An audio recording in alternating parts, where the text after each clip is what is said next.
thought we would go over a real versatile catfish rig that I like to use that you can use pretty much anywhere.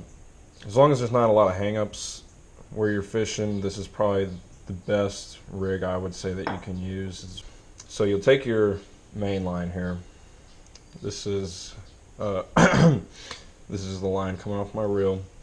You're going to take whatever weight you're going to use. It can be any kind of sinker. It doesn't have to be a no-roll sinker like this one is, but you'll basically thread it through your sinker. That's the first thing you want to do. In this case, I'm putting this rig on my big river rod, which I'm dealing with heavy currents, so I'm going to use about 6 ounces of weight. But then basically, once I do that, you don't have to have these, but they make things a bit cleaner and they protect your knots. And I like to reuse this rig as much as possible until it breaks. And after a while carrying these rods around, this sinker bumps against the knot all day long with me carrying the rods. So I want to make sure that knot's protected, and I do use this rig over and over again, and I will never retie it if I don't have to. So if you do get these, you can get these little catfish bumper things. I don't know what they're called, but you can go slide one of them on there, and that just protects your knot. You don't have to have it, obviously, but keeps things strong in the long run if you're going to keep using this rig. We got the sinker and the bumper on there. I like to use a nice big barrel swivel, and I'll tie it on there. Alright, so we got the barrel swivel on there. Trim off the excess line.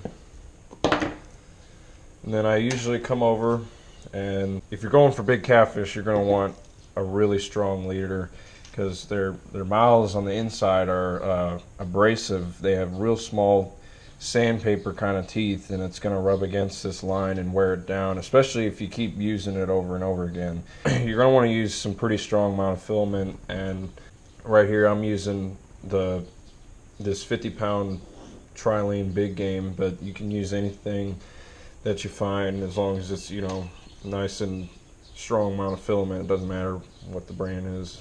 It all does the same thing. So then I'm going to come over here, and then I'm going to tie that to the other side of this barrel swivel. And what this barrel swivel is doing is, it's separating the weight from your bait so that the weight is not right on the bait, and it's also letting you switch to a stronger line on the other side of it. So, top half of our leader is finished. We've got the sinker slider, and you can see it going up against that bumper, protecting that knot. That's what we want. So, now we're going to cut the leader, and the size of the leader really depends on your circumstances. If you're fishing with live bait and you're fishing in woody cover, or you're fishing in a big old snag, if you're fishing in a big old snag with live bait, you're not going to want a long leader, because that will allow the fish to swim and get snagged somewhere in all those branches or something, and just it's a mess. But say you're out in open current and you want your bait to start fluttering up in the current and get off the bottom and then look a lot more lively and stuff, then you'll want a longer leader. And it really doesn't matter for where I fish. I fish mud bottoms mostly, right on, and I fish right on current seams where the bottom is just mud and doesn't really matter. So I go probably about 1.5 foot leader or so, but it doesn't have to be, maybe even a little less. Cut that off, and now your hook choice, really up to you. I use some decent size circle hooks. Circle hooks are probably the best choice if you're fishing with rod holders.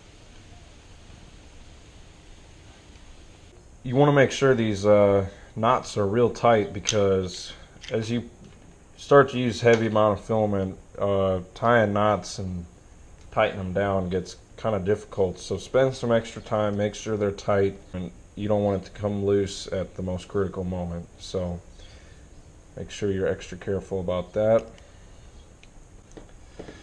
And now we've got our leader, and then there you have it. It's real simple, and you know, essentially the weight will sit right there, and then the bait will be off floating in the current right over here. And then, you know, you can also use all kinds of different styles of weights too, depending on your situation. You can use these sinker slider things if you're using these disc kind of sinkers, and you can attach them on there and then thread your line through this right here. All kinds of different options, and they all work. You know, they all do the same thing. Experiment with those, find out what you like. It's not very often that I'm not using this rig. The only time I would ever really not use this rig is if I was in, you know, super rocky, snaggy area, and I'd probably switch over to a 3-way rig and use some light line on my sinker so that it can break off and I can at least salvage the rest of the rig. And if you guys want me to make one of those, I can always do that too. Just let me know. But yeah, this is probably the go-to catfish rig that, you know, can handle the biggest of catfish. Something I'll do also when I'm tying these and I have some time, you know, fish aren't biting a certain day and you got some extra time to get your fishing stuff together, I'll make a bag full of some pre-rigged leaders I've already made, and I'll make these so that once I'm on the water I'm already ready to go. I have these all set up, and all I have to do is tie these on, and that cuts, you know, the tying process, which takes a minute, and I'd rather be fishing. I don't know about you guys, but just, you know, cuts the time out of inconvenience, and if I get a snag, you know, cuts down the time that I have to spend setting that back up, and I don't gotta carry this big thing of line around out when I go fishing, and all I have to do is carry this little bag in my tackle box and it's ready to go. That will conclude this video. Let me know if you want me to do any more kinds of rigs. This is definitely one of the most versatile ones, and it's super nice to have, and it's always my go-to option. As always, thanks for watching, and hope to be putting out some more videos soon.